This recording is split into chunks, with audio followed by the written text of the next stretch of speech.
మంది రక్షణ భాగ్యాన్ని కలిగి ఉండాలో నేను ఇలాంటి కార్యక్రమాలు బిడ్డలతో జరిగిస్తున్నందుకు మీకు వందనాలు తండ్రి. సభలను ప్రోత్సాహం చేస్తూ మీ రాజ్య సువార్త విస్తరణలో తమ ఉంటూ పాలిభాగాన్ని ఇచ్చినటువంటి ప్రతి హస్తాన్ని మీరు దీవించండి. ఇచ్చినటువంటి బిడ్డలకి నూరంతలుగా మీరు తిరిగి ఇవ్వండి. మీకు ఇస్తూ మీ మేలులను పొందుకునే భాగ్యం అందరికీ దయచేయమని కూడా వచ్చిన ప్రతి బిడ్డలను మీ చేతులకు అప్పగిస్తూ యేసుక్రీస్తు ప్రభు వారి పేరట ప్రార్థనకి వేడుకొంటున్నాం తండ్రి. ఆమేన్.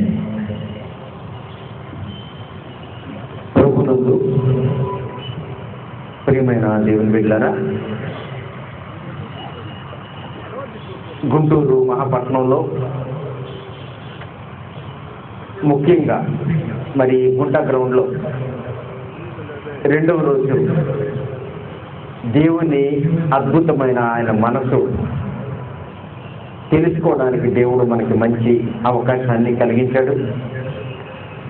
గత రాత్రి అద్భుతమైన సంగతులు దేవుని కృప వల్ల మనకి వినిపింపచేశాడు. ఈరోజు కూడా అదృశ్య దేవుని ఆవేదన అనేటువంటి అద్భుతమైన అంశంలో చక్కని మాటల్ని మనం తెలుసుకుందాం. ప్రియబిడ్డలారా, మరి మీరందరూ అటు ఇటు తిరగకుండగా తమ్ముళ్ళు చాలామంది నిలబడ్డారు. సభని దేవుణ్ణి గౌరవించి మీకు కేటాయించినటువంటి ఎదుట ఉన్నటువంటి కుర్చీల్లోకి రావాల్సిందిగా ప్రేమపూర్వకంగా మిమ్మల్ని ఆహ్వానిస్తున్నాం.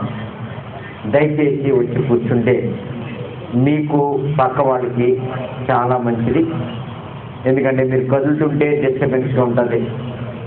మనము వినకుండా పక్కవాడిని కూడా వినకుండా చేసిన అవుతాం కనుక దయచేసి సభను గౌరవించి వచ్చి కూర్చుందిగా మిమ్మల్ని అందరినీ సభల పూర్వకంగా వేడుకుంటున్నాం.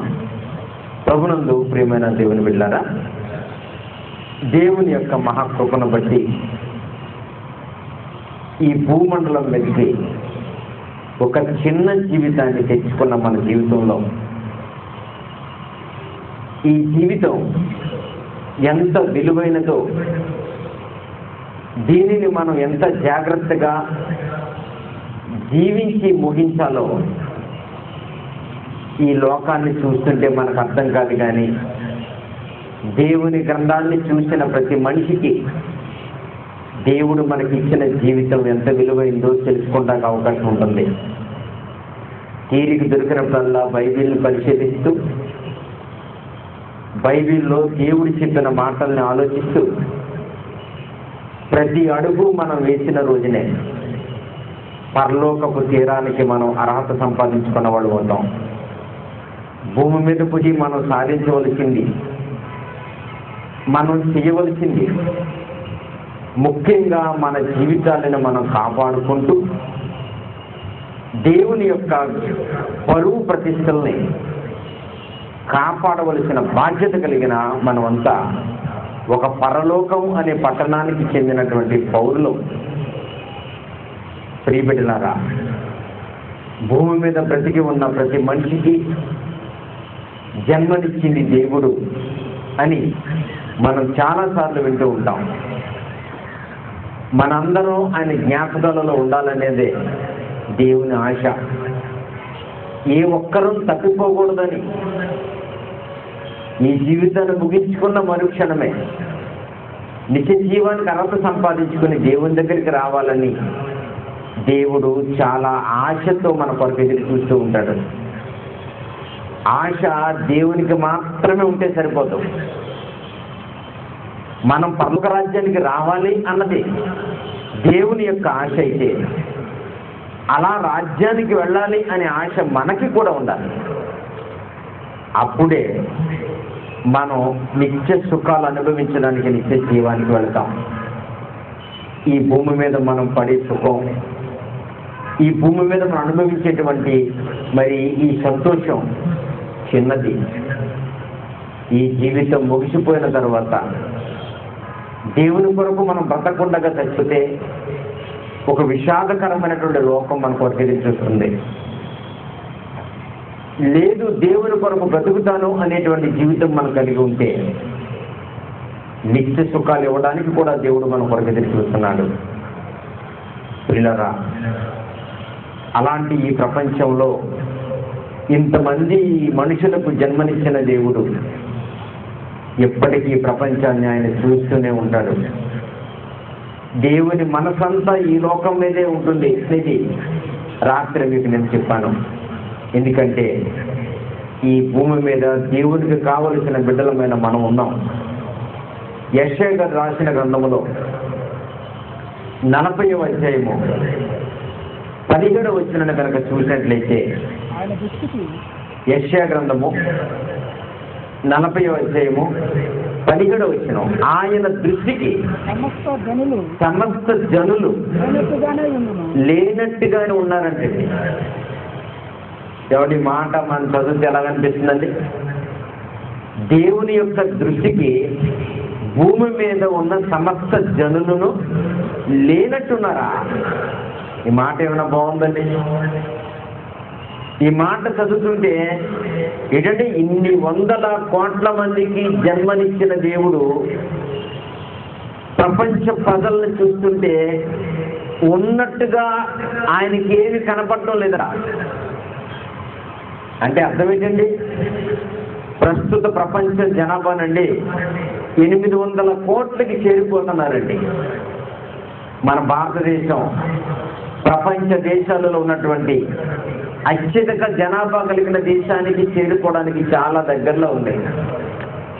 అవసరమైతే చైనా దేశాన్ని కూడా అధిగమించి వెళ్ళిపోయే స్థితికి వచ్చింది మనది. అందుకేనండి జనాభా పెరిగిపోవడం వల్లే పుడుతున్న ప్రజలకి అన్నం పెట్టలేక, పంటలు పండించలేక సమస్యలతో జనాభా పెరిగిపోతే భూమి ఎక్కడ సరిపోతుందండి? తిండి ఎలా పెట్టాలండి వాళ్ళకి? అందుకే పంట పొలాలను కూడా ఇళ్ల స్థలాలుగా మార్చేస్తున్నారు. ఎక్కడ పడితే అక్కడ సైట్ల కింద విడగొట్టేస్తున్నారండి.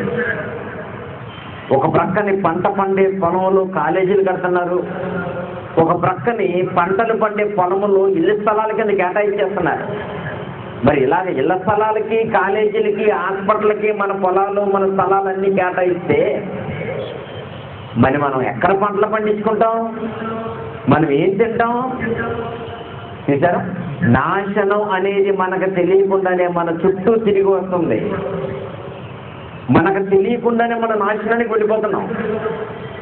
మనం చేతిలారా మనం చేసుకునేది ఎంత ప్రమాదమో మనం గుర్తించలేకపోతున్నాం. ప్రభునందు ప్రియమైన దేవుని బిడ్డలారా, మనిషి తన కొరకు తను ఆలోచించుకుంటూ తన కష్టాన్ని తన భూమి మీద రూపుమాపాలనుకుంటూ తన సుఖాన్ని భూమి మీద కొని తెచ్చుకోవడానికి ఎన్ని ప్రణాళికలైనా వేసుకునే మనుషులున్న ఈ ప్రపంచంలో ఇంత బిజీగా, ఇంత లగ్జరీగా, ఇన్ని కార్లు, ఇన్ని వాహనాలు, ఇన్ని బిల్డింగ్లు, ఇన్ని కోట్ల మంది జనం, ఇవన్నీ చూస్తుంటే ప్రపంచ జనం సుమారుగా 800 కోట్లకు పెరుగుతున్నారు. 800 కోట్ల మంది ప్రజల్ని దేవుడు చూస్తుంటే 800 కోట్ల మంది ప్రజలు ఆయన దృష్టికి లేనట్టున్నారా? ఇదేంటండి? 800 కోట్ల మందిని చూస్తే ఎలా ఉండాలన్నట్టు? ఇసుక వేస్తే రాలనంత జనం వచ్చారని చెప్తా ఉంటాం మనం. ఎంత జనం అండి బాబు! గుంటా గ్రౌండ్ గిటగిటలు ఆడిపోయిందంటాం మనం. మహా పడితే ఒక 10,000 మంది లేదా ఒక 15,000 మంది పడచ్చు. ఇలా పడితే ఈ జనాన్ని చూసిన మనం ఎంత గొప్పగా చెప్పుకుంటాం. ఒక 20,000 మంది మన సభలకు వస్తేనే ఇంత గొప్పగా చెప్పుకునే మనుషులు ఉన్నారే. ఒక రాజకీయ నాయకుల మీటింగ్కి ఒక 5 లక్షలు, ఒక 10 లక్షలు వస్తేనే ఇంత గొప్పగా చెప్పుకుంటాం. 800 కోట్ల మంది ప్రపంచ ప్రజలను చూస్తున్న దేవుడు మనకంటే ముందు భూమి మీద పుట్టిన వాళ్ళ చరిత్ర చూస్తే కోట్లు కోట్లుగా భూమి మీదకి పుట్టుకొచ్చారు. అలా పుట్టిన వాళ్ళని, ప్రస్తుతానికి సజీవులో ఉన్న మనల్ని దేవుడు పరిగణలోకి తీసుకుని ఆయన ఆలోచిస్తే ప్రపంచంలో ఉన్న 800 కోట్ల మంది ప్రజలు నిజానికి ఆలోచించే పిల్లరా ఆయన దృష్టికి లేనట్టుగానే ఉన్నారు. ఎందుకు మాట చెప్పాడు దేవుడు? ఇన్ని 100 కోట్ల మంది ప్రజలు లేకపోవడం ఏంటండి? ఎందుకు లేవంటున్నాడు మనల్ని? అంటే ఒక మనిషి దేవుని జ్ఞాపకాలలో ఉండాలంటే, ఒక మనిషిని దేవుడు గుర్తించాలంటే, ఒక మనిషిని భూమి మీద దేవుడు జ్ఞాపకం చేసుకోవాలంటే అతను ఖచ్చితంగా దేవుని కొరకు బ్రతికేవాడు అయితేనే ఆయన లిస్టులోకి ఉంటాడు. మనిషి దేవుడి కొరకు బ్రతుకుతూ, దేవుడు అంటే భయపడుతూ, దైవ కార్యక్రమాలు చేస్తూ, దైవ చట్టాన్ని గౌరవిస్తూ బ్రతికినప్పుడే ఆ మనిషి దేవుని యొక్క దృక్పథంలోకి వెళతాడు, దేవుని జ్ఞాపకాలలో ఉంటాడు. కానీ భూమి మీద బ్రతుకుతున్న మనుషుల జీవితాన్ని చూస్తే ఎవరు బాగున్నారు అని దేవుడిని చెప్పమంటారో మీరు చెప్పండి. దేవుడు నమ్ముకున్న క్రైస్తవ బిడ్డలు బాగున్నారంటే ఒక ఆదివారమే కదండి మనం ఆయన దగ్గర కనిపించేది. ఒక ఆదివారమే కదండి చాలా మంది చేతుల్లో బైబిల్ ఉండి. చూసారండి పిల్లరా, తెలిసిన వాళ్ళు ఇలాగే ఉన్నారు, తెలియని వాళ్ళు ఇలాగే ఉన్నారు. దేవుడు లేడు అని ఆయన ఎలా ఉన్నాడో దేవుడు ఉన్నాడు అని చెప్పుకునే వాళ్ళు అలాగే ఉన్నారు. పిల్లరా, రాజకీయం అంటూ చెప్పుకుంటూ ఎక్కడో పెద్దల మధ్య ఉండేది అనుకుంటాం. ఈరోజు చాలా మంది రాజకీయ నాయకుల కంటే గొప్ప రాజకీయాన్ని కలిగిన వ్యక్తులుగా భూమి మీద బ్రతుకుతున్నారు. ఇలా బ్రతకమని దేవుడి లోకానికి పంపించింది. శాస్త్రవేత్తలు అప్పుడప్పుడు ఉపగ్రహాలని ర్యాకెట్ల సహాయంతో అంతరిక్షంలోకి పంపిస్తూ ఉంటారు. మనకు దగ్గరగా ఉన్న నెల్లూరులో శ్రీహరికోట అనే ఒక ప్రాంతం ఉంది. ఈ శ్రీహరికోట అనే ప్రాంతంలో అంతరిక్షంలో ఏముందో భూమి మీద ఉందో మనకు తెలియడానికి, గ్రహాలలో ఎలాంటి వాతావరణం ఉంది, అసలు ఏం జరుగుతుందో తెలుసుకోవడానికి నెల్లూరు జిల్లాలో ఉన్న శ్రీహరికోట నుంచి ఉపగ్రహాలని ర్యాకెట్ సహాయంతో పంపిస్తూ ఉంటారు. అలాగ వెళ్ళిన ఉపగ్రహాలు ఏ గ్రహం మీదకి వాటిని ప్రయోగించారో అక్కడికి వెళ్ళి ఎవరైతే వాటిని పంపించారో వాళ్ళకి అక్కడ సమాచారాన్ని ఎప్పటికప్పుడు పంపిస్తూ ఉండాలి, ఫొటోస్ తీసి పంపిస్తూ ఉండాలి, నీళ్లు ఉన్నాయో లేదో చెప్తూ ఉండాలి, జీవరాశులు ఉండడానికి అవకాశం ఉందో లేదో చెప్తూ ఉండాలి. ఇలా చెప్పడానికి అంత దూరానికి ఉపగ్రహాన్ని పంపించారు. కోట్ల రూపాయలు ఖర్చు పెట్టి దానికి ఎక్విప్మెంట్ తయారు చేశారు. ఇది నిజం. అలాగ స్పేస్లో ఉపగ్రహాన్ని పంపిస్తే క్రిందనున్న శాస్త్రవేత్తల దృక్పథం దృష్టి అంతా కూడా అంతరిక్షంలోనే వాళ్ళు పంపిన ఉపగ్రహం మీదకే ఉంటుంది. అక్కడికి వెళ్ళిన తర్వాత అది వీళ్ళ కొరకు పనిచేయలేదనుకోండి, ఇన్ని కోట్లు ఖర్చు పెట్టాం, ఇంత శ్రమ పడ్డాం, మా చేత ఇవ్వబడింది ఇలా ఫెయిల్ అయిపోయిందని వీళ్ళ ఆవేదనకి అవధులు ఉండవు. అదే కనుక అక్కడికి వెళ్ళి సక్సెస్ అయిందనుకోండి, వీళ్ళ ఆనందానికి అవధులు ఉండవు. అక్కడికి వెళ్ళి ఫెయిల్ అయిపోయింది అనుకోండి, వీళ్ళ బాధకి, వీళ్ళ చింతకి, వీళ్ళ వేదనకి అడ్డు ఉండదు. ఇది ఎంత నిజమో, మనం భూమి మీద నుంచి అంతరిక్షంలోకి ఉపగ్రహాలను పంపిస్తే మనుషుల్ని కూడా దేవుడు పరలోకం నుంచి భూమి మీదకి అలాగే పంపించాడు. భూమి మీద కడుగు పెట్టిన మనమంతా ప్రపంచాన్ని కలిగించిన దేవుని యొక్క ఉపగ్రహాలు లాంటి వాళ్ళు మనం. ఈరోజు ఒక శాస్త్రవేత్త స్పేస్లోకి, అంతరిక్షంలోకి ఉపగ్రహాన్ని ఎందుకు పంపించాడో దేవుడు కూడా మనం అందుకే పంపించాడు భూమి మీదకి. ఎందుకు తెలుసండి? అక్కడున్న సమాచారం అంతా ఇక్కడ శాస్త్రవేత్తలకు చేరవేస్తే ఇక్కడ మనుషులు చేస్తున్న కార్యక్రమాలు, మనుషుల మధ్య భక్తి, మనుషుల మధ్య నీతి, మనుషుల మధ్య దైవత్వం, దేవుని గురించిన భీతి, భయం, ఇవన్నీ ప్రజల మధ్య పంచుతూ ప్రార్థనా పూర్వకంగా ఎప్పటికప్పుడు సమాచారాన్ని దేవుడికి తెలియపరుస్తూ ఉండడానికి వచ్చినటువంటి దేవుని ఉపగ్రహాలమే మనం. కానీ దేశంలోకి వెళ్ళిన ఉపగ్రహం పాడైపోయినట్టుగా భూమి మీదకి వచ్చిన మనుషులు చెడిపోతున్నారు. అక్కడెక్కడికో వెళ్ళి పాడైపోయిన ఉపగ్రహాలు ఎలా ఉన్నాయో భూమి మీదకి వచ్చిన ప్రతి మనిషి పాడైపోవడానికి ఇష్టపడుతున్నాడు. అలాంటి పరిస్థితిని చూసిన దేవుడు, ఇన్ని కోట్ల మందికి జన్మనిచ్చిన దేవుడు సర్వ ప్రపంచ ప్రజలను చూస్తుంటే బ్రతికి ఉన్న వాళ్ళు చేసిన పని ఎవరూ చేయడం లేదు. సజీవుడిగా దేవుడు మనకెందుకు ఊపిరి పోశాడు? కదలికలు, మాట, స్పర్శ లేని మనకి, ఒక మాటలో చెప్పాలంటే మట్టి బొమ్మలమైన మనకి దేవుడు కదలికనిచ్చాడు, ఊపిరి పోశాడు. ఇలా ఎందుకు మనకి నిర్జీవమైన మన స్థితిని జీవాలుగా మనల్ని ఎందుకు పుట్టించాడు? అంతేకాదండి, జీవరాశి కంటే గొప్పగా పుట్టించాడు. సృష్టిలో ఏ వస్తువైనా, సృష్టిలో ఉన్న ఏ వస్తువైనా ఒకవేళ ఆకారంలో మనకంటే పెద్దదై ఉండొచ్చు, ఒకవేళ కాంతినివ్వడంలో మనకంటే గొప్పదై ఉండొచ్చు,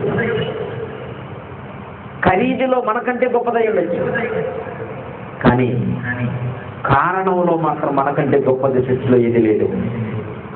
ఒక వజ్రం ఉంది, డైమండ్, అది నీకంటే ఎక్కువ ఖరీదై ఉండొచ్చు, కోట్ల రూపాయలు విలువ చేయొచ్చు, మనల్ని ఎవరు దమ్మిడికి కూడా కొనుక్కోపోవచ్చు.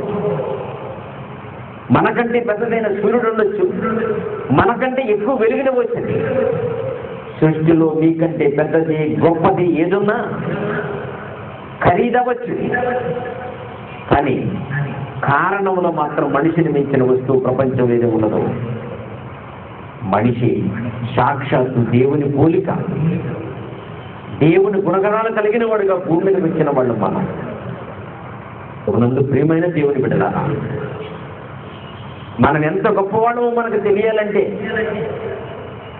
మనం ఎంత గొప్పవాళ్ళో మనకు అర్థం కావాలంటే ఎప్పుడు కూడా మనం పక్క వాళ్ళతో పోల్చుకోకూడదు. పక్క వాళ్ళతో మనం ఎప్పుడైనా పోల్చుకుంటే వాళ్ళకి అధికమైన ధనం ఉంటే, హోదా ఉంటే, పదం ఉంటే వాళ్ళని చూసి ఇచ్చి నా ఎదవ బ్రతుకు వాళ్ళ క్లాస్ ఎందుకు అనిపిస్తుంది. పక్క వాళ్ళతో ఎప్పుడు మనం పోల్చుకోకూడదు. మనం ఎంత గొప్పవాళ్ళో తెలియాలంటే ఒక సినిమా యాక్టర్తో పోల్చుకోకూడదు, బాధ వేస్తుంది. ఒక మంత్రి గారితో పోల్చుకోకూడదు, బాధ వేస్తుంది. కానీ మరెంత గొప్పవాళ్ళమో మనకు తెలియాలంటే ఎవరితో పోల్చుకోవాలో తెలుసా? మన కొరకు ప్రకాశిస్తున్న సూర్యుడిని చూడండి, మన కొరకు పొంగుతున్న మహాసముద్రం చూడండి, మన కొరకు పనిగట్టుకుని సముద్రాలలో నుంచి భూమి మీదకి వచ్చి పడుతున్నటువంటి ఋతుపవనాలు చూడండి. మనం ఎవరమండి? మనం ఎవరమైతే పగటి పూట ప్రకాశించడానికి సూర్యుడు పరిగెత్తుకుంటూ వస్తున్నాడు. సృష్టిలో మన కొరకు పనిచేస్తున్న ప్రతి వస్తువుతో పోల్చుకుంటే అసలు మనం ఎవరు? మన కొరకు సృష్టి అంతా పనిచేస్తుందంటే మనకున్న విలువ ఏంటి, మనకున్నటువంటి గౌరవం ఏంటి, దేవుడి దగ్గర మనకున్నటువంటి ఆధిక్యత ఏంటి అసలు? అలాంటి వాళ్ళు తన జీవిత పరమార్థాన్ని మర్చిపోయి భూమి మీద బ్రతుకుతుంటే ఎందుకండి దేవుడు మనల్ని తన జ్ఞాపకాల్లో ఉంచుకోవాలి? ఎందుకంటే దేవుడు మనల్ని మీరు బ్రతుకున్నారా అని మనం ఎందుకు చెప్పాలి? అందుకే సర్వాన్ని దేవుడు మన కొరకు జరిగిస్తున్నా కానీ మనుషులు దేవుని కొరకు బ్రతకపోవడం చూసినటువంటి సందర్భాల్లో భక్తులు ఇలాంటి మాటలు రాశారు. మన జీవితానికి విలువ రావాలంటే, మన బ్రతికి గౌరవం రావాలంటే, మనం బ్రతికున్నామని దేవుడు మనం లెక్కల్లోకి తీసుకోవాలంటే మీరు తప్పనిసరిగా దేవుని కొరకు బ్రతికే వాళ్ళు అయి ఉండాలి. మీరు తప్పనిసరిగా దేవుని యొక్క ఉద్దేశాలు కలిగి ఉండాలి. అంతేగాని దేవుడు పేదవాడు అనుకుని చాలా మంది దేవుడికి చాలా చాలా ఇస్తారు. ఏదో ఆయన కూటికి లేడు అన్నట్టు దేవుడికి చాలా చాలా కార్యక్రమాలు చేస్తారు. ఫిజికల్గా దేవుడికి చేస్తారు. మంచిది, మీ ప్రేమ గొప్పది. కానీ అది చేసి మనం దూరంగా ఉండడం కాదు దేవుడికి ఇష్టం కాదు. దేవుడికి మీరు కావాలి, నేను కావాలి, మనం బాగుపడటం అందరికి కావాలి. ఆయన ఆవేదన అంతా అదే. చూసారా, 800 కోట్ల మందిగా ప్రపంచ ప్రజలు విస్తరిస్తుంటే ఇన్ని కోట్ల మంది ప్రపంచ ప్రజలను చూస్తున్న దేవుడు అప్పుడు ఆదాము గారి నుంచి ప్రపంచంలోకి ఎన్ని కోట్ల మంది పుట్టుంటారు. వీళ్ళందరినీ చూసిన దేవుడు, ఆ దేవుని ఆవేదన చూసిన భక్తుడు ఇలాంటి మాటలు రాస్తూ మనల్ని మేలుకొలుపుతున్నారు. ఎంత తెలుసండి? ఏంటి? ఆయన దృష్టికి సమస్త జనములు లేనట్టుగానే ఉన్నారు. అంటే అర్థం ఏంటి? ఆయన బాధ ఏంటి అంటే జన్మనిచ్చాడు కానీ ఉపగ్రహాలను పంపినట్టుగా భూమి మీదకి మనుషుల్ని పంపించాడే తప్ప ఎవరు ఆయన ఉద్దేశాల కొరకు బ్రతకడం లేదు. వయసు రానంత చెప్పు పర్వాలేదులే, వయసు వచ్చాక చూస్తాడేమో అనుకుంటే చిన్నతనంలో తల్లి చాటు బిడ్డగా పెరుగుతాడు. అమ్మ కుక్క పట్టుకు తిరుగుతాడు, తప్పటడుగులు వేస్తున్నాడు. వయసు వచ్చిన తర్వాత నా కొరకు బతుకులు అనుకుంటే వయసు వచ్చిన ద్వారానే మనిషి రూటు మారిపోతూ ఉంటాడు. చదువులు, అధికారాలు, పదవులుంటే పరుగులు. చదువులు అయిపోయిన తర్వాత వయసు వచ్చింది, పురుషుడు స్త్రీని కోరుకుంటాడు, స్త్రీ పురుషుని కోరుకుంటాడు. కొన్ని ఇద్దరు కలిసిన తర్వాత దేవుడి కొరకు ఆలోచిస్తారా? అప్పుడు దేవుడి బిడ్డలకు ఆలోచనలు లేవు. కొన్ని బిడ్డలను కన్న తర్వాత ఆలోచిస్తారా? అప్పటికీ లేవు. ఈ లోకంలో జరగవలసినంత శరీరం జరిగిపోతుంది, శరీరం అవయవాలు మార్పు చేసిపోతున్నాయి, వయసు వచ్చేస్తుంది, కాలం గడిచిపోతుంది. కొన్ని వృద్ధాప్యంలోనైనా దేవుడు కొరకు ఏమైనా ఆలోచిస్తారంటే మనవల్ని స్కూల్కి తీసుకెళ్ళడం, మనవరాల్ని స్కూల్కి తీసుకెళ్ళడం, పిల్లల్ని కాంపిటేటివ్ ఎగ్జామ్స్ రాసుకున్న కాడికి తీసుకెళ్ళడం, వాళ్ళ పరీక్షలు రాసి వచ్చే వరకు మండు ఎండలో నిలబడటం. ఇప్పుడండి మనిషి దేవుడి కొరకు ఆలోచించేది, ఇప్పుడండి మనిషి దేవుడి కొరకు బ్రతికేది. ఇలా రాయడంలో దేవుడికి ఆవేదనకి అర్థం కావట్లేదా? మరి నిజం కదండి, నిజం కదండి. మీకా గారు రాసిన గ్రంథం 7వ అధ్యాయం 2వ వచనం చూడండి పిల్లల. మీకా గారు రాసిన గ్రంథంలో 7వ అధ్యాయం 2వ వచనం, భక్తుడు దేశములో లేకపోవట చూసి జనులలో యథార్థపరుడు ఒకడు లేడా? ఇందాకేమో ప్రపంచంలో అసలు మనిషి అన్నాడు. పేరుకు మాత్రం ఉన్న ఈ కోట్ల మంది ప్రజలు దేవుని దృష్టిలో లేనట్టే ఉన్నాడు అన్నాడు. ఇప్పుడు అంటున్నాడు దేవుడు, అసలు మనుషులలో భక్తుడు, దేశములో భక్తుడు అనేవాడు లేడంటండి. ఇప్పుడు అప్పుడు ఏమండి, మరి అప్పటికీ లేకపోతే మరి ఇప్పుడు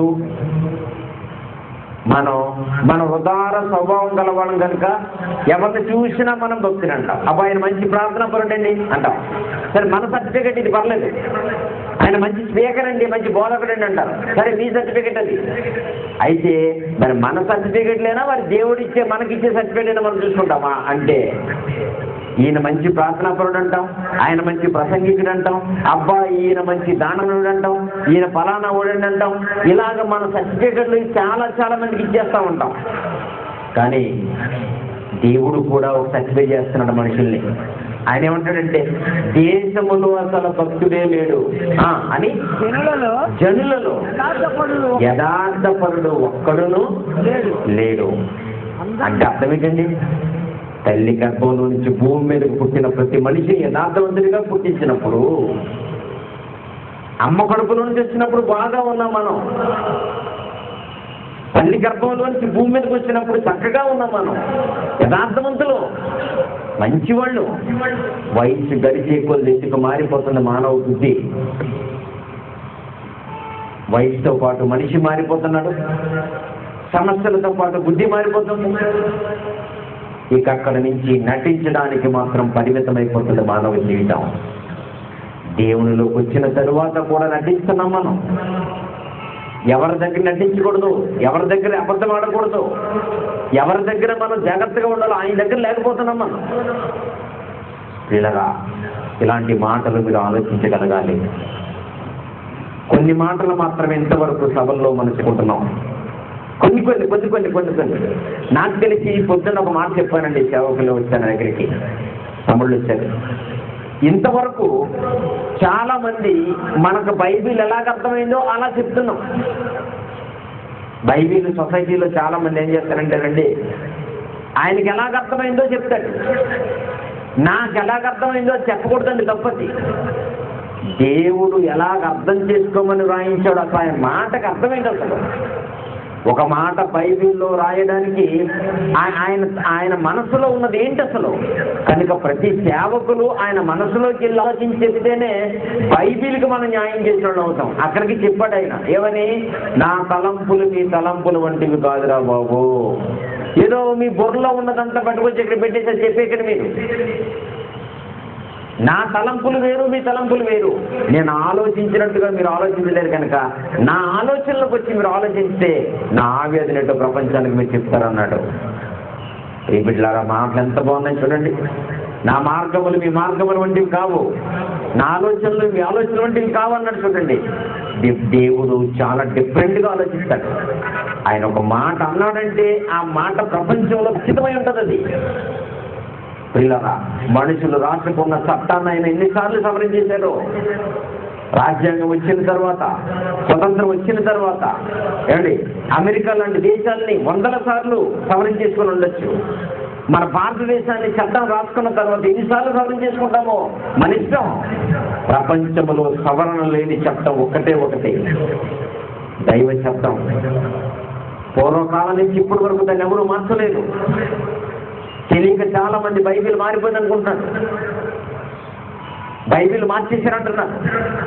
అంటే ఒక మత గ్రంథం ఇంకో మత గ్రంథంకి సపోర్ట్ చేయడం లేదని బైబిల్ మారిపోయింది అనుకుంటున్నారు. దైవ చట్టాన్ని ఎవరూ మార్చలేరు.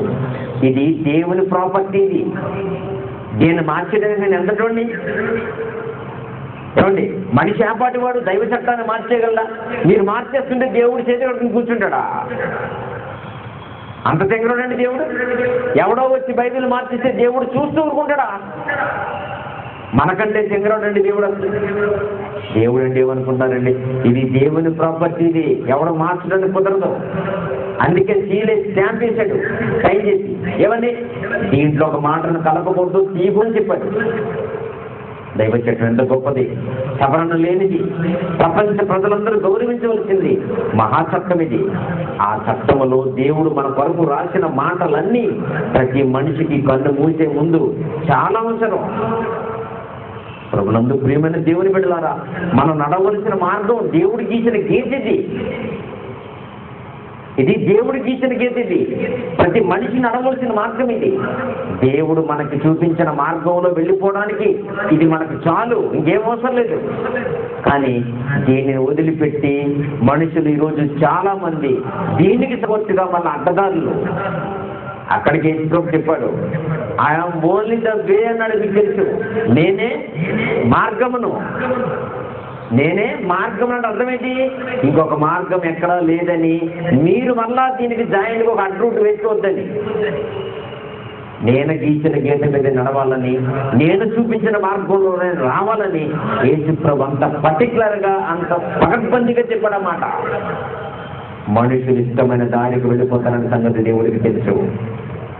నిత్య జీవానికి వెళ్ళాలంటే, పరలోక రాజ్యానికి చేరుకోవాలంటే ప్రభువు చూపించిన మార్గం తప్ప వేరే మార్గంలో మనం వెళ్ళకూడదు. తెలియని వాళ్ళు ఎన్నో చెప్తారు, అవన్నీ మనం టేకప్ తీసుకోకూడదు. ప్రభునందు ప్రియమైన దేవుని బిడ్డలారా, ఆ దేవుడు చెప్పి గీచి ప్రవక్తల ద్వారా పూర్వం నుంచి ఆవేదన చెందుతూ మనకు రాయించిన మాటల్లో ఒకప్పుడు ప్రపంచ ప్రజలను చూసిన దేవుడు నా దృష్టికి అసలు మనుషులు బ్రతికున్నట్టుగా ఏం కనపడతలేదన్నాడు. కొంతకాలం జరిగేసరికి మళ్ళీ అక్కడ దేశంలో భక్తులు కనపడడం లేదు అంటున్నాడు. మరి ఏంటి పరిస్థితి? మరి ఆరాధనలు, ఈ సంఘాలు, ఈ సభలు, కొత్త సేవకులు. ఈ టీవీ పరిచర్య వచ్చిన తర్వాత అండి సేవకులందరూ వెలుగులోకి వచ్చేసారు. కొత్త మరి ఆడవాళ్ళు స్పీకర్లు, మగవాళ్ళు స్పీకర్లు, కొత్త ప్రసంగికులందరూ వెలుగులోకి వచ్చారు. అబ్బా, సువార్త దద్దరిల్లిపోతుంది, పరిచర్య బాగా జరిగిపోతుంది, ప్రపంచానికి విస్తరించుకుపోతుంది అనుకుంటున్నారా? విస్తరించుకుపోతుందని అనుకోవడం మన భ్రమ. ప్రభునందు ప్రియమైన దేవుని బిడ్డలారా, లోకం ఏమైపోతుందో అక్కడి నుంచి చూస్తున్న దేవుడికి తెలుసు. ఇంత చక్కని పరిచయం జరుగుతూ, ఇన్ని మాటలు వింటూ, ఇంత గొప్ప అవకాశం దేవుడు మనకి ఇచ్చిన, మార్పు చెందని జీవితాలుగా భూమి మీద పెడుతున్న వాళ్ళు ఎంతమంది లేరు? దేవుడు దేని చూసి సంతోషపడతాడు? ఆయనకి ఏం కావాలి? ఆయన ఎందుకు ఇలా మాట్లాడుతున్నాడో మీకు తెలియాలి పిల్ల, మీకు తెలియాలి. 147వ కీర్తనలో, కీర్తన గ్రంథము 147వ అధ్యాయము 10-11 వచనాలు చూడండి పిల్ల.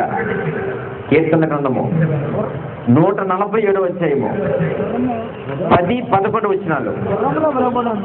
గుర్రముల బలమునందు ఆయన సంతోషించడంటండి. ఏమా?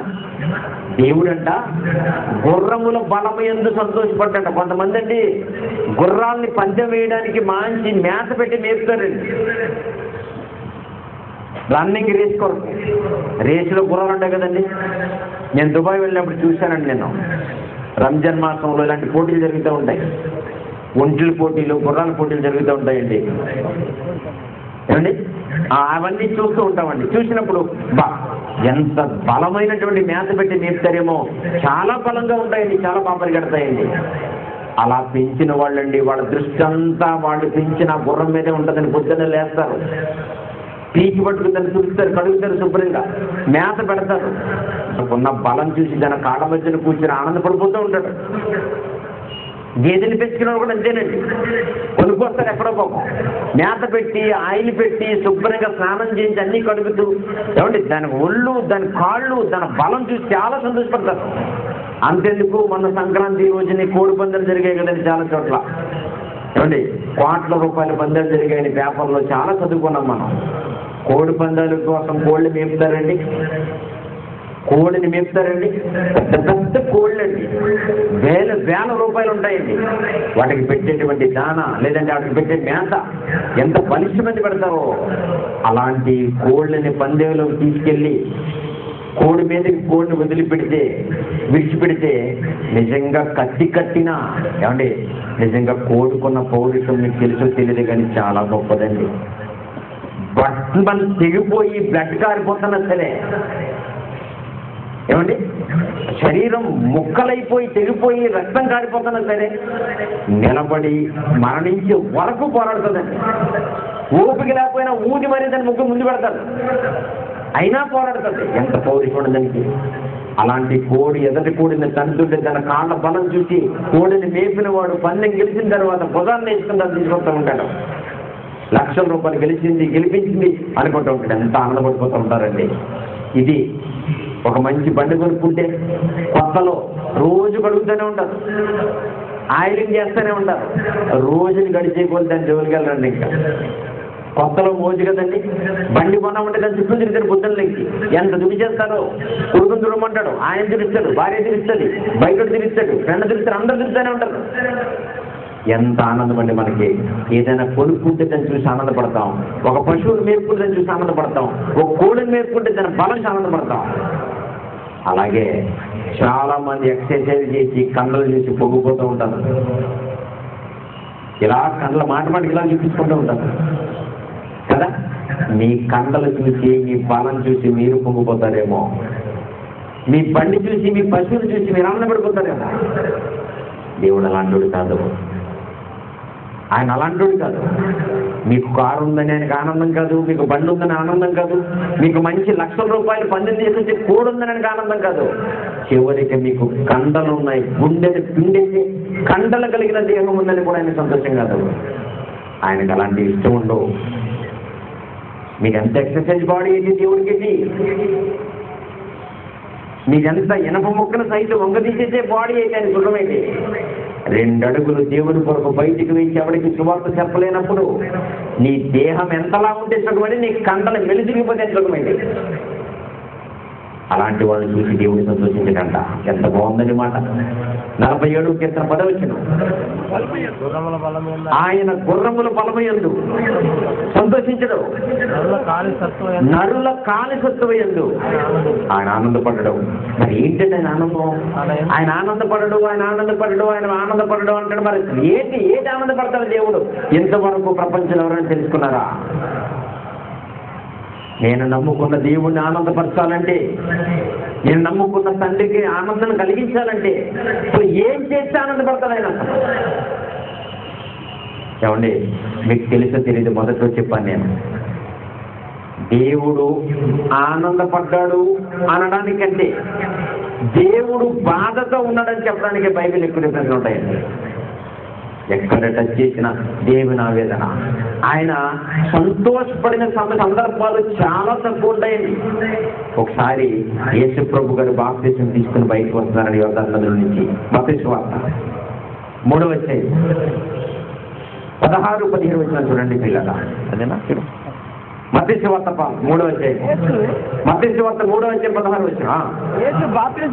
యేసు ప్రభు వారు బాప్తిసం పొందిన వెంటనే నీళ్లలో నుంచి ఒడ్డుకొచ్చాడు. బాగా వినాలండి, బాగా వినాలి. యేసు ప్రభు గారు యోర్దాను నదిలో బాప్తిసం తీసుకుని ఒడ్డుకొచ్చాడండి. ఇది తీసుకున్నారు చాలా మంది. ఇప్పుడు ఆరాధన ఛానల్ ఓన్లీ ల్యాండ్ టూర్ అని వేస్తున్నారండి.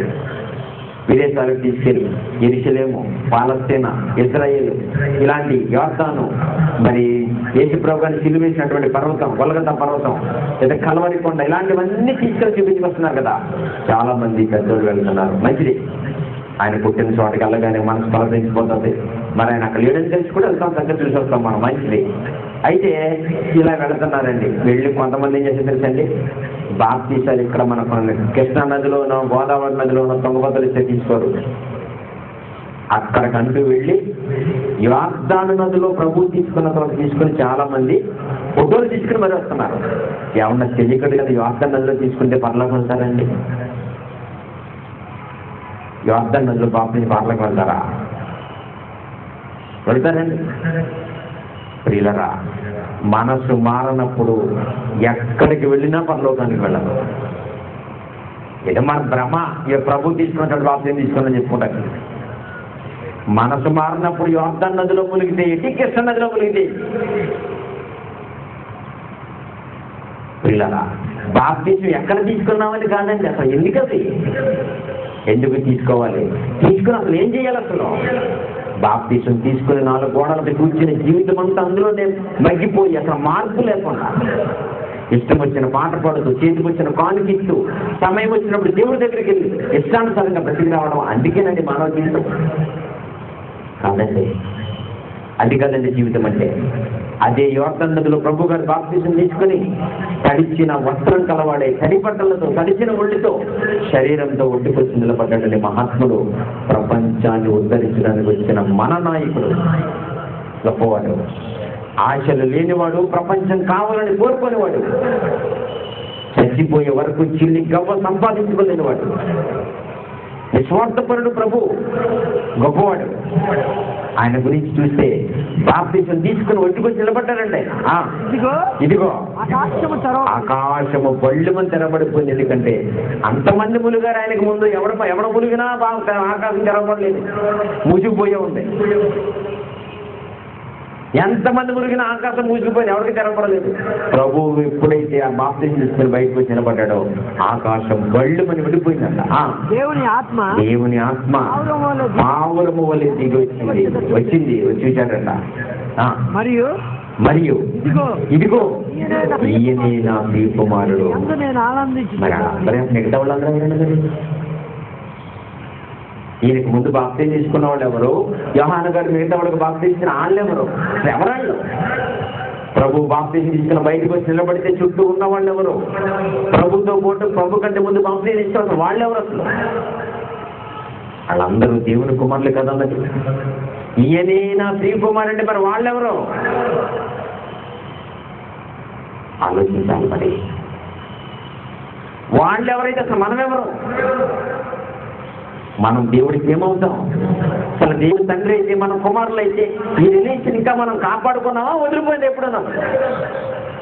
ఎక్కడ బ్రతుకుతున్నారు సోదరులారా? దేవుడి కొరకు ఎలా బ్రతుకుతున్నాం? అసలు బాప్తీసం తీసుకుని సంఘాలకు వెళుతున్న మనల్ని బట్టి దేవుడు ఎప్పుడైనా ఒక్కసారైనా మనల్ని చూపించి మాట చెప్పుకుంటాడా? ఆమె నా ప్రియ కుమార్తె అని కానీ ఏదైనా ప్రియ కుమారుని ఎప్పుడైనా చెప్పుకుంటాడా? అలా చెప్పనప్పుడు మనది ఒక జీవితమేనా? ఆలోచించండి. మరి కాలం వెళ్ళిపోతుంది, సంవత్సరాలు దాటిపోతున్నాయి, సభలు పెట్టి ముగిసిపోతున్నాయి, ఎన్ని ఆదివారాలు వెళ్ళిపోతున్నాయి. నిన్నక మన నూతన సంవత్సరం, మరి హ్యాపీ న్యూ ఇయర్ అన్నాం. తిరిగి మళ్ళా కాలచక్రం పరిగెడుతుంది. తిరిగి డిసెంబర్ నెల మళ్ళా వచ్చేస్తుంది. ప్రతి సంవత్సరం బ్రతుకున్నంతకాలం హ్యాపీ న్యూ ఇయర్ అంటేనా? మనల్ని బట్టి దేవుడు ఎప్పుడైనా హ్యాపీగా ఫీల్ అయ్యాడు? ఎప్పుడైనా ఆలోచించారా? తెలుగు ప్రపంచం ఎక్కడికో వెళ్ళిపోతుందండి. ప్రపంచ ప్రజలు ఉద్ధరించడానికి ఎంతమంది మహాత్ములు భూమి మీదకి పుట్టినా, ఎంతమంది మనల్ని ఉద్ధరించడానికి వచ్చినా, ఎవరి మాటనే లెక్క చేయని ప్రపంచం ఎక్కడికి వెళ్ళిపోతుందో ఆలోచించండి. ఇన్ని కోట్ల మందికి జన్మనిస్తే ఒక్కనాంటి దేవుడు చూపించి ఇతరనే ప్రియకుమారని చెప్పవలసింది ఒక్కడనా? ఒక్కడే. ఆయన ఇష్టం కొరకు, కేవలం ఆయన ఇష్టం కొరకు భూమి మీద పుట్టాడు. తండ్రి ఇష్టం నెరవేర్చడం కొరకు ఒక్కడే. ఇక మళ్ళా నేను చెప్పవసరం లేదు వీళ్ళ గురించి. అందుకే అంతమందిని విదిలిపెట్టిన దేవుడు ఒక్కడినే ప్రభుని చూపించి, ఇతడే నా ప్రియ కుమారుడు, ఈయన యందు మాత్రమే నేను ఆనందిస్తున్నాను అంటే అర్థమేంటి? భూమి మీద కింది కోట్ల మంది పుట్టినా ఎవడొకడు వల్ల ఎప్పుడొకప్పుడు ఆయన బాధపడే ఉంటాడు. కానీ చచ్చిపోయేవాడుకు 33 సంవత్సరాలు తన కొరకు బాధపడని ఒకే ఒక వ్యక్తి, ప్రపంచాన్ని గెలిచిన మహాశక్తి ప్రభు ఒక్కడే. అలాంటి మహాత్ముడు ఎన్ని సంవత్సరాలు బ్రతికినా పర్లేదండి బాబు, కానీ దుర్మార్గులు ఎక్కువ కాలం బతుకుతారండి. మంచోళ్ళందరూ తొందరగా పెరుగుతారండి. ప్రియబిడ్డలారా, ఇది దేవుని ఆవేదన. ఆవేదనలో నుంచి ప్రపంచం మీదకు పడిన ఒక తొలకరి జల్లు లాంటిది ప్రభు పుట్టినప్పుడు దేవుడు చెప్పిన మాట, ఈయనే నా ప్రియకుమారుడు, ఈయన యందు నేను ఆనందించున్నాను అంటే మిగతా అవడం వల్ల చూసారా? ఇలాంటి మాటలు ప్రతిసారి చదువుకుంటూ ఎన్ని సభలకు వెళ్ళినా మారు మనసు లేని జీవితం. సభలు జరిగాయంటే మనుషులు మారాలండి, సేవకులు చెప్తున్నారంటే హృదయాలు కరగాలండి. అసలు మనిషి మహాత్ముడు అయిపోవాలండి, వైరాగ్యం రావాలండి, సొసైటీని ప్రేమించకూడదండి, లోకం వెళుతున్న దారిలో మనం నడవడానికి వీల్లేదండి. మనం ప్రత్యేకించబడిన వారు, చీకటిలో నుంచి వెలుగులోకి దేవుడు మనల్ని పిలుచుకున్నాడు. పరలోక రాజ్యాన్ని ఇస్తాను రండినా నాయన మనల్ని పిలుచుకున్నాడు. అలాంటి దేవుడు మన కొరకు ఆనందపడే కార్యక్రమాలు మనం చేయగలుగుతున్నామా? ప్రియబిడ్డలారా, అందుకనే మనుషుల వల్ల ఆయనకి బలం, మనుషుల బలం వల్ల, నరుల కాలుష్యం వల్ల దేవుడికి ఆనందం లేదు. మరి ఏంటి? యేసు ప్రభు గారు చూపించి ఈయన యందు నేను ఆనందించడం అర్థం ఏంటి? ఆయన ఏం చేస్తాడో, ఆయన ఏం చేస్తాడో, ఆయన ఏం చేశాడో మీకు తెలుసుకుంటే, యేసు ప్రభు చేసిన దానికే తండ్రి ఆనందించాడంటే అది చేస్తేనే మనం బట్టి ఆయన ఆనందిస్తాడు. మరి మనం అది చేసామా? పల్లె పల్లెకి తిరిగి సువార్త ప్రకటించాడు ప్రభు. ఏ రోజు ఇంటికాడ ఉండలేదండి, సెలవు ఎప్పుడు తీసుకోలేదండి ఆయన. అయ్యో మొన్న కదా ప్రక్క ఊరికి సువార్తకి వెళ్ళాను, అప్పుడే ఎందుకులే ప్రభు దేవుడు నన్ను ఏమనలేని ఊరుకోలేదండి. పల్లెకి వెళ్ళాడండి, రెస్ట్ తీసుకోలేదండి. అసలు వయసు వచ్చిన వివాహం కోరుకోలేదు. ఏమండి, శరీరాన్ని నలగొట్టుకుంటూ దైవ పరిచర్యలో జీవితాన్ని ముగించుకున్న మహాత్ముడండి ప్రభు. అలాంటి దానికి దేవుడు ఆనందపడ్డాడు అంటే ప్రియులారా, మనల్ని కన్న తండ్రి మనల్ని బట్టి ఆనందపడేది. ఇప్పుడు మరి చచ్చిపోయేదాకా మనం కూడా దేవుడికి ఆవేదన మిగిస్తున్నాం తప్ప ఆయన ఆనందాన్ని మనం కోరుకోవడం లేదు. ఆయన ఆనందంగా ఉంటే ఏంటి, లేకపోతే ఏంటి? మమ్మల్ని చల్లగా చూస్తే చాలు దేవుడు అనుకుంటారు. అవసరమైన దేవుడికి 1 కోటి రూపాయలు పారేస్తారు పదిహేను. ఎందుకంటే దేవుడు వీళ్ళకంటే పేదడు అనుకుంటున్నాడు. దేవుడు పూటికిడు కాదండి. దేవుడు మన ఇస్తేనే ఎసరు పెట్టుకునే రకం కాదు. ఆయన కోటీశ్వరుడు, ఆయనకి లోటు ఉండదు, ఆయనకి లేముండదు. అన్నీ ఉన్నవాడు కూడా మన కొరకు ఏమీ లేనివాడుగా తన కుమారుని లోకానికి పంపించాడు. మీరు జ్ఞాపకం చేసుకోవాలి ప్రియబిడ్డలారా. అందుకనే దేవునికి ప్రపంచ ప్రజల పట్ల ఆనందం కంటే ఆవేదన ఎక్కువ. ఆమోస్ గ్రంథం 5వ అధ్యాయం, భక్తుడైన ఆమోస్ గారు రాసిన గ్రంథంలో 5వ అధ్యాయము 22వ వచనం చదువుదాం ప్రియులారా. 22వ వచనం నుంచి నాకు దహన బలు, ఆమోస గ్రంథం 5వ అధ్యాయం 22 నుంచి 24 వచనాలు. నాకు దహన బలులను నైవేద్యములను మీరు అర్పించినను వాటిని అంగీకరింప. ఎంత డైరెక్ట్ అండి దేవుడు. మీ మనసులు మారినప్పుడు మీరు నాకేమి ఇచ్చిన అవసరం లేదండి. మీరు మార్పు చెందినప్పుడు మీరు ఏం చేసిన నాకు అవసరం లేదంటాడు దేవుడు. మీ నైవేద్యములు, మీ బలిపశువులు నాకు అవసరం లేదు. సమాధాన బలులుగా మీరు అర్పించు కొవ్విన పశువులు నేను చూడను. మరి ఎవరికి? నేను చూడను, నాకు అవసరం లేదు. నేను చేస్తుంటే మరి ప్రపంచం ఇచ్చేది ఎవరికి? ప్రపంచం ఇచ్చేది ఎవరికండి? దేవుడికి చాలా మంది ఇలాంటివి ఇస్తూ ఉంటారు కదండి. మా పూర్వీకులు కూడా విగ్రహార్థం చేసేవారండి. మా పూర్వీకులు విగ్రహార్థికులు ఏదైనా పంట వేసినప్పుడు పంట చేతికి వస్తే దేవుడికని ఒక కోడి కోసేవారు. చాలా విచిత్రం అండి, కోడిని కోస్తారు. మరి దేవుడికని కోసినప్పుడు ఆ కోడిని కోసింది పొలంలో పారేసి వచ్చేయాలా వద్దా? పారేయాలి వద్దండి? పారేయాలి. దేవుడికని కోసి ఒడ్డుకు తెచ్చి శుభ్రంగా దూచేసి ఆ చెరుకు తుక్కు, ఆ ఊరుకు, ఆ పంట పొలాలు తుక్కు తీసుకొచ్చి శుభ్రంగా కాల్చేసి అక్కడే కోసేసి తాటేకులో చుట్టిండి తెచ్చేసి పోతుంది. దేవుడికి ఏమి ఇచ్చాడు? దేవుడికి ఏమి ఇచ్చాడండి? పైన కోడుకున్న పైన బొచ్చంతా దేవుడికి. ఏమండి? పైన బొచ్చంతా దేవుడికి, కోడి మనకే. అబ్బాయి ఏం భక్తి అండి అసలు మనిషి. చూసారా ప్రియులరా? అందుకే నిర్ముఖమాటంగా చెప్పేశాడు. ఏమండి, మొన్న చోట తమ్ముడు మంచి విషయం చెప్పాడండి ఒక ఆయన. ఏంటో తెలుసండి, మంగళ షాపుకి మన బొచ్చు మనమే ప్యాక్ చేసి తెచ్చుకోము. అసలు కటింగ్ వేయించుకుంటాం కదా, కటింగ్ వేయించుకున్న తర్వాత మంగళవాడు మన బొచ్చు అంతా తుడిచేసి ఎంటికలను తుడిచి పక్కన తుడిచేస్తాడు. ఆ బొచ్చు అంతా పొట్ల కట్టినకి ఇవ్వయా అని అడగం మనం, అది ఎవడు మామూలుగా వచ్చేస్తాం. ఎందుకంటే మన వెంట్రికలు మనమే చిన్నప్పటి నుంచి మనకున్నా మనం తెచ్చుకోమయి.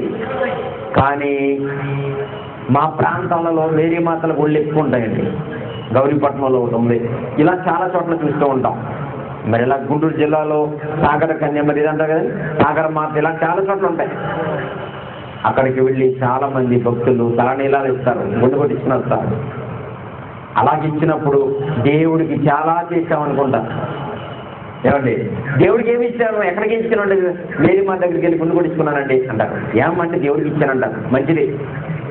ఏమండి, అలాగే మన వెంట్రుకలన్నీ ప్యాక్ చేసి ఏ మినిస్టర్ గారికి గిఫ్ట్ కింద ఏమైనా పుచ్చుకుంటారేమో, మినిస్టర్ గారికి తీసుకుంటారండి. ఏంటంటే నాకు వచ్చానండి ఏమంటాడు, పుచ్చి పగిలిపోతాడు. వెంట్రుకలా మీ పుట్టినరోజుకి మీ ఫంక్షన్లకి ఎవరికైనా ప్యాక్ చేసి ఏమైనా పుచ్చుకుంటారేమో, తీసుకుంటారండి. మంగళైనే తీసుకుంటారు, చూసే చదవాలండి. అలాంటిది దేవుడికండి, అదండి దేవుడికి. ప్రభునందు ప్రియమైన దేవుని బిడ్డలారా, రెడ్ హ్యాండెడ్గా దేవుడు చెప్తున్న మాట మీకు చెప్తున్నాను. నేను సొంతంగా చెప్తున్నాను, నేను ఎవరిని విమర్శించను. దేవుడు చెప్పినప్పుడైనా మనం గౌరవించకపోతే ఆయన ఆవేదన ఎలా ఉంటుందో మీకు చూపిస్తున్నాను. మీ బలి పశువులను, మీ నైవేద్యములను నేను స్వీకరించను. సమాధాన బదులుగా మీరు అర్పించే కొవ్వును నేను చూడను. ఇంకేంటంట, మీ పాటల ధ్వని నా యొద్ద నుండి, మీ పాటలు కచేరీ పెట్టాడా తీసేయడా? ఏమా మరి క్రైస్తవ బిడ్డలకి వాక్యం కనబడుతుంది కదా, సంగీత మహోత్సవాలు. యేసుప్రభు గారు రెండో రాకడలో వచ్చే టైంలో పాటలు పాడుతున్నా, ప్రపంచానికి దేవుని ఉగ్రత గురించి, దేవుని రాజ్యం గురించి, నీటి మందులుగా లేకపోతే దేవుడు పరలోకానికి రానివ్వడు రాని మారే మోగపోయేటువంటి సభలు ప్రపంచవ్యాప్తంగా జరిపించడానికి బదులు ప్రభునందు ప్రియమైన దేవుని బిడ్డలారా ఎక్కడికి వెళ్ళిపోతున్నాం అసలు ఆలోచించాలి. మీ పాటల ధ్వని నా దగ్గరికి రానున్నాడు, తొలగించినన్నాడా? తొలగనివ్వండి. ఎందుకని? మీ స్వరమండంలో మన నాదములు వినుటకు మనసు లేదా? దేవుడికి పాటలు వినడానికి మనసు లేదా? ఈ మాట ఎవరికి కనపడటం లేదా? మరి అయితే ఏంటంటే మనసు, దేవుడికి మన పాటలు వినడానికని మనసు లేదంట. మాట చాలా బాధకరం అండి. ఏమండి, రాజుగారికి భటులు ఉంటారు, పంతులు ఉంటారు, సిపాయిలు ఉంటారు, ఏమండి పనికత్తులు ఉంటారు. అంతఃపురంలో ఆయనకి అరికాల నుంచి నడినెత్తి వరకు పరిచయం చేయడానికి ఎన్ని వందల మంది, వేల మంది ఉంటారు. అంతఃపురంలో అంతమంది చేత పరిచయం చేసుకుంటున్న రాజుగారికి మనసు బాగోలేదండి. ఎవరికి బాగోదండి రాజ్యంలో అసలు. మన కాంగ్రెస్ పార్టీ అధ్యక్షురాలు సోనియా గాంధీ గారు ఆరోగ్యం బాగలేదు, ఇతర దేశాలకి వెళ్ళి వైద్యం చేసుకోవడానికి వెళ్తుందంటే ఆమెకి ఎప్పుడైతే ఆరోగ్యం బాగోలేదు అనుకున్నారో కార్యకర్తలకి, పెద్దలకి, గౌరవనీయులకి అందరికీ టెన్షను. ఎందుకంటే ఒక అధినేతకు బాగోలేదంటే ఎవరికీ బాగోదు. ఒక రాజుగారు అంతఃపురంలో రాజుగారికి మనసు బాగోలేక బయటికి రాలేదని చెప్పండి, ఎవరికీ బాగోదు, రాజ్యం స్తంభించిపోతుంది. కానీ మనసు బాగోలేదు నాకు అని చెప్పే వ్యక్తి ఎవరో తెలుసా? ప్రపంచానికి జన్మనిచ్చిన సృష్టికర్త. ఒక రాజుకి మనసు బాగోలేకపోతే అంతఃపురం స్తంభించిపోతే, ఒక రాజ్యాధినేతకి ఆరోగ్యం బాగోలేకపోతే, కార్యకర్తల గుండెల్లో గుబులు రేగితే, ప్రపంచాలని మనుషులని కలిగించిన దేవుడికి మనసులు బాగోలేదన్న మాట చూస్తే ఈ మాట ఎంత గొప్పది. ప్రపంచ ప్రజలారా, దేవుని బిడ్డలారా, ఎవరినైతే దేవుడిగా ఆరాధిస్తున్నామో, ఎవరి ద్వారా స్వర్గానికి చేరుకోవాలనుకుంటున్నామో ఆ దేవుని ఆవేదన ఇది. మన పాటలు వినడానికి, మన కచేరీలు చూడడానికి, మన బ్యాండర్లు చూడడానికి, ఏమంటే మన పద్ధతులు చూడడానికి ఆయన మనసు లేదానికి. ఆయన మనసు బాగోలేదు, ఆయన దుఃఖంతో ఉన్నాడు, ఆయన ఆవేదనతో ఉన్నాడు. ఆయన మనసు బాగోలేనప్పుడు మనం బాగుందనుకుంటున్నామా? ఆయనకే మనసు బాగోలేకపోతే మనం ఏం బాగుంటామని? ప్రియమిట్లారా, దేవుని ఆవేదన అర్థం చేసుకుని దేవుణ్ణి సంతోష పెట్టేటువంటి కార్యక్రమాలు చేయాలి. తండ్రి, నీ మనసు ఎందుకు బాగోలేదు? నన్నేం చేయమంటావు? నీ మనసు బాగోవాలంటే నన్నేం చేయమంటావు? ఇలాగా మనం ప్రేమించిన భార్యను అడుగుతాం, మనం ప్రేమించిన భర్తను అడుగుతాం, మన కడుపును పుట్టి కోపగించిన మన పిల్లల్ని అడుగుతావు, రే నువ్వు ఎందుకు నేను అన్నం తినలేదు చెప్పరా అంటాం. ఏం చేయమంటావు? ఈ మాట దేవుణ్ణి అడుగుతామా? నిజంగా దేవుడి మీద మనకు ప్రేమ ఉంటే, ఆయన ప్రేమను మనం గౌరవించడం అయితే ఇదే మాట మన దేవుడిని అడుగుతామా? తండ్రి, నీ మనసు బాగోలేదంటున్నా, ఏం చేయమంటావు? మనం ఏం చేస్తే ఆయన మనసు బాగుంటుందో మీరు చూశారు. ఈయనైనా శ్రీకుమారుడు పల్లెకి తిరుగుతాడు, నిస్వార్థంగా బ్రతుకుతాడు, వయసు వచ్చిన వివాహాన్ని కోరుకోడు, ఎక్కడ పల్లె అబద్ధాన్ని ఆడడు. మరణం వచ్చి మీద పడినా నువ్వు యూదుల రాజు అంటే నేను రాజుని ఉన్నట్టు అన్నాడు. చంపేస్తే చంపేయి, పరలోకం నుంచి నీకు అధికారం ఇస్తేనే తప్ప నా మీద అధికారం చలాయించడానికి భూమి ఎవరికి అధికారం లేదన్నాడు. ప్రియమిట్లారా, ఇది అదృశ్య దేవుని ఆవేదన. ఇది మన స్వరమండలం నాదలు వినడానికి, మన వాయిద్యాల సౌండ్ వినడానికి దేవుడికి మనసు లేదు. మరి ఏంటంటే మనసు? నీతి పారునట్టుగా న్యాయాన్ని జరిగించండి. సమాజంలో తప్పు చేయకండి. నీతి పారినట్టుగా న్యాయం ఉండాలంటే నీళ్లు పారడం తెలుసు కదండి. కంటిన్యూగా ఏర్లో నీళ్ళు ఎలా పారుతున్నాయో సమాజంలో మనుషుల మధ్య నీటి ఎలా పారాలి. అది ఆయన మనసు. గొప్ప ప్రవాహము వలె నీటిని ప్రవహించనివ్వండి. గొప్ప ప్రవాహంలాగా ఉండాలి. సంఘాలలో సేవకుల మధ్య నీటి ఉండాలి, సంఘాలలో పెద్దల మధ్య నీటి ఉండాలి, సంఘానికి వెళుతున్న క్రైస్తవ బిడ్డల మధ్య నీటి ఉండాలి. ఈ నీతి ప్రభు వారి మనలో లోకానికి వచ్చే వరకు దీనిని ఆరిపోతే చేయకూడదు. ప్రవహిస్తున్న నదుల్లో నీళ్లులాగా నీటి ప్రవహించినప్పుడు, మంచి ప్రవహింపజేసినప్పుడు, మనం మంచి దేవుని యొక్క భయభక్తులు ప్రవహించేసినట్లు అప్పుడండి ఆయన మనసు బాగుంటుంది. అప్పుడు పాడండి ఆయనకి ఇష్టం. అప్పుడు ఇవ్వండి, దేవుడికి కావాలి, ఆయన పరిచర్యకి కావాలి, అప్పుడు ఇవ్వండి. కానీ మనమే క్యారెక్టర్ లేకపోతే, మనకే మంచి లేకపోతే, మనకే నీతి లేకపోతే మీ పాటలు వినడానికి ఆయన ఖాళీ లేడు, ఆయన మనసు బాగలేదు. దేవుని బిడ్డలారా, దేవుణ్ణి అర్థం చేసుకునే మహాసభలకి, దేవునికి దగ్గరయ్యే మహాసభలకి దేవుని కొరకు బ్రతకమని చెప్పడం తప్పండి. ఇలా బ్రతికితే పరలోక రాజ్యానికి వెళ్ళలేమని చెప్పడం తప్పండి. ఏమంటే మనల్ని సరి చేసేవాళ్ళు మనకి సేవకులుగా ఉంటే చాలా మంచిదండి. మన తప్పు మనకి చెప్పాలి, మనం చేసిన తప్పు అడుగులు సరైన అడుగులుగా మనం వేయించాలి, మన జీవితాన్ని పరలోక రాజ్యాన్ని నడిపించాలి. ప్రియబిడ్డలారా, ఎందుకంటే ప్రపంచాలను కలుగజేసిన దేవుని మనసు బాగోలేదండి. ఆయనకి మనసు లేదు. మనం చేసే కార్యక్రమాల మీద చూడడానికి ఆయనకి ఇష్టం లేదు. లోకాలను కలిగించిన దేవునికి మనసు బాగోలేకపోతే మనం భూమి మీద ఏం సంతోషపడతాం? ఒక మాట తెలుసా, అసలు మనం ఒక మట్టి మనుషులు, ఇంతలో కనపడ అంతలో చచ్చిపోయేవాళ్ళు, ఎంత చిన్నవాళ్ళు, మనం ఎవరి మాట వింటలేదు. ఎప్పుడైనా ఆలోచించారా మీరు?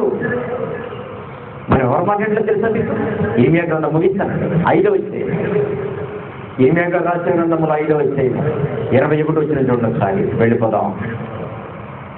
ఇర్మియా గ్రంథము 5వ అధ్యాయం 21 వచ్చిన, కన్ను నుండి చూడకయు, చెవులుండి వినకయు, వివేకము లేని మూడులారా. ఎంత బాధ ఉంటే ఎలా మాట్లాడతారండి దేవుడు? నా బిడ్డలారా అని పిలవాలి దేవుడు మనల్ని. ప్రియమైన బిడ్డలారా అని పిలవాలి. ఏమండి, ఎవరికైనా ఉత్తరం రాస్తే ఏం రాస్తారండి? ఎవరికి రాస్తాం?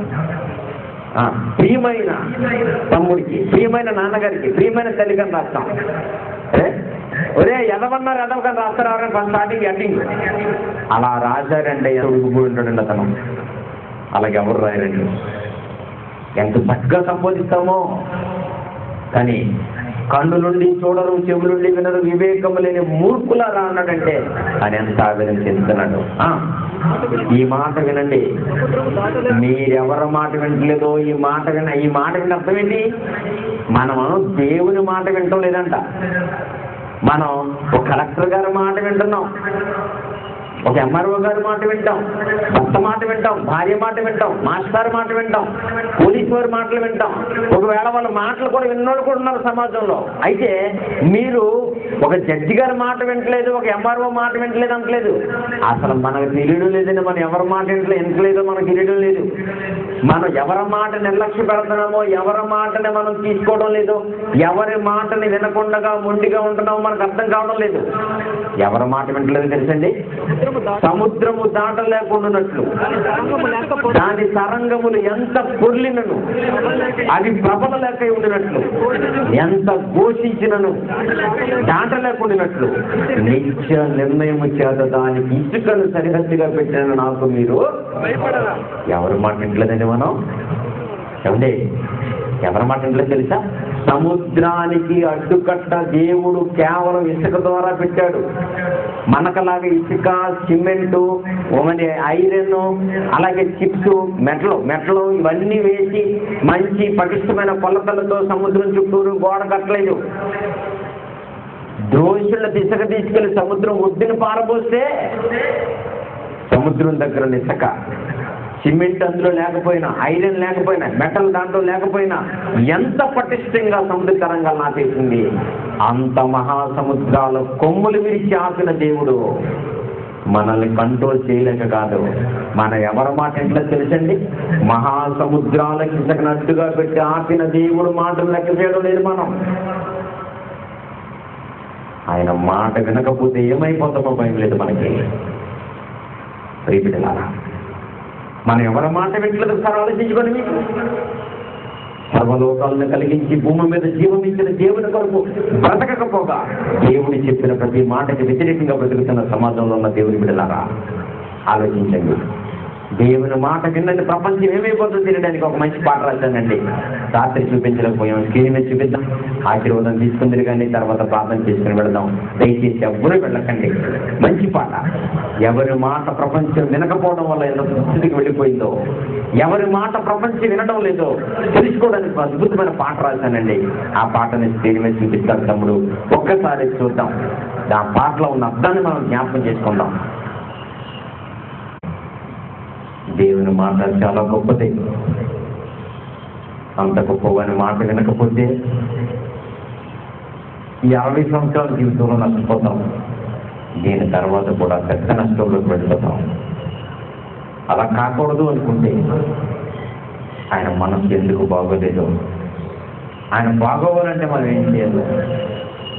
ఎలా మార్పు చెందాలో ఆలోచించండి. లేచిన పడితే ప్రార్థన తీసుకుంటామండి. మమ్మల్ని వ్యక్తులుగా ప్రేమించిన మా కన్న తండ్రి, గుంటూరు పట్టణాన్ని మీరు ప్రేమించి మీ బిడ్డల ద్వారా కార్యక్రమాన్ని ఏర్పాటు చేసినందుకు మీకు వందనాలు. నశించిపోతున్న సమాజానికి కావలసిన మాటలు, పరలోక రాజ్యానికి వెళ్ళడానికి ఇష్టపడుతున్న బిడ్డలకి అందవలసిన మాటలు తండ్రి, నిస్వార్థంగా మీ బిడ్డలకి మేము మాటలు చెప్తాను. తోడుగా ఉండండి. సంఘాలను విడిచిపెట్టి కాపర్లు ఇచ్చారు, విశ్వాసులు ఇచ్చారు, తల్లి పెద్దలు ఇచ్చారు. నాయన వాళ్ళ కష్టాన్ని మరి చేసుకుని మీ మాటలు వినడానికి ఆసక్తితో వచ్చిన బిడ్డలు ఉన్నారు సరే, వారిని వారి కుటుంబాలు ఆశీర్వదించండి. మా పూర్తిగా మిమ్మల్ని సంతోషపెట్టడానికి అయింది. మా సంతోషం కోసం ప్రత్యేకంగా మిమ్మల్ని సంతోషపరుస్తూ మా జీవితాన్ని ముగించుకొని నిత్య సంతోషంలోకి వచ్చే భాగ్యం దయచేయండి. అనారోగ్యంతో బాధపడుతున్న బిడ్డలకు ఆరోగ్యాన్ని ఇవ్వండి. లేని కష్టాన్ని భరిస్తున్న బిడ్డలకి మీరు శాంతి సమాధానం ఇవ్వండి. మేము ఎందుకు పుట్టామో, ఎందుకు ముగించాలో మాకు తెలియపరిచే భాగ్యం దయచేయండి. సజీవ లెక్కలు దాచిపెట్టండి. లోకం సాక్షితం కాదని తెలిసిండి కూడా మా మనసు మమ్మల్ని చేసే మోసానికి మేము బలైపోకుండా కాపాడుతండి. మేము మీ వారము అని గర్వంగా చెప్పుకోవడానికి ప్రపంచ ప్రజలందరినీ చూసి చేసిన దేవుడు. మనుషులు నా దృష్టికి లేనట్టే ఉన్నారు అని తెలుసుకోకుండా పలానా చోట పలానా వాడు ఉన్నాడు నాకు అనే దేవుడు. ఆయన మీరు ధైర్యపడే భాగ్యం దయచేయండి.